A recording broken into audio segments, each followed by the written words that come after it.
อ๋อวันนี้เขาก็จะมาลองกุกปืนเนาะระยะก็จะประมาณแต่พุ่นเนาะประมาณ55 เมตร50 เมตรลองกุกมือเป็นอะไรคือจังนี่ไปเนาะฮอดพุ่นเนาะเดี๋ยวจากแมตบ่มีแนววัดแทกอยู่แล้วเนาะ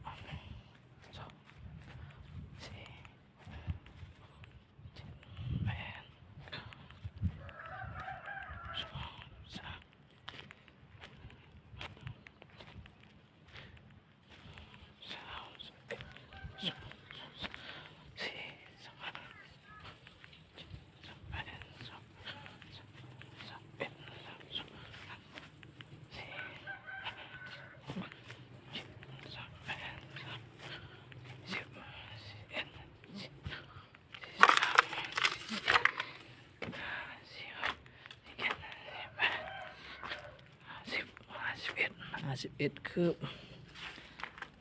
51 คืบเนาะ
นี่เนาะ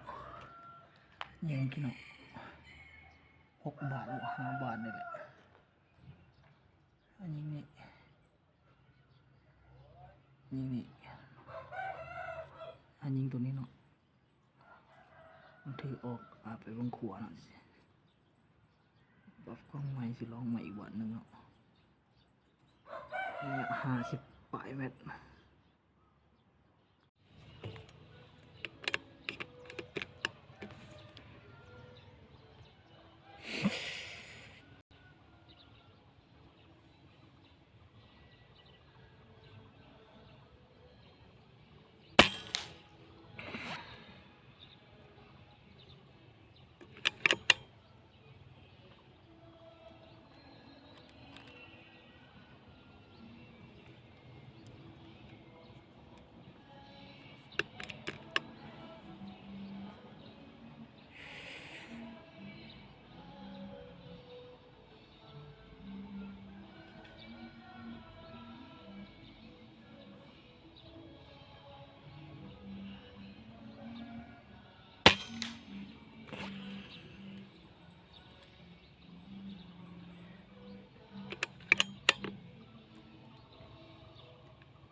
กลุ่มเนาะจากเขาปรับจุดทำพิธียิงเขามันออกเอาไปขวาหน่อยหนึ่งเราเลยได้ปรับไปเบิ่งน้ำกันเนาะจะเป็นอะไรเนาะ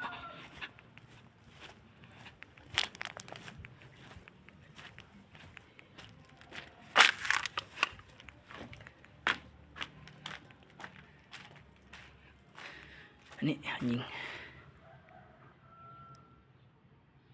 นี่เอายิงเนาะประมาณ5-6 ลูกแหละอันนี้ลูกสุดท้ายเนี่ยหันใจแห้งพวกนี้มือสั่นเนาะระยะ50 เมตรตัวนี้มันปรับสับอิดนี่มันออกไปขวานี่อีกแล้วมันออกไปขวาอันนี้ทีนี้แล้วมันออกไปขวาแล้วเราจะได้ปรับจูนมาใส่เนาะปรับจูนใส่นี่งูเดียวเลยได้แล้วซ้ำนี่จะมาสรุปเนาะสรุปการเทสวันนี้เนาะทำอิดเรายิงลูก18 เกณฑ์ลูกยกผิวเนาะเพราะว่าเขาตั้งลมแรงเกินแล้วเขามายิงลูก20 เกณฑ์เนาะจึงโอเคเนาะถ้าเอาลมลงอีกน้อยหนึ่งนี่น่าจะเป๊ะกว่านี้เนาะในระยะไกลเนี่ยต้องลูกต้องนักเนาะนักแล้วก็ลมก็ให้มันเสถียรดีเนาะเขาสิ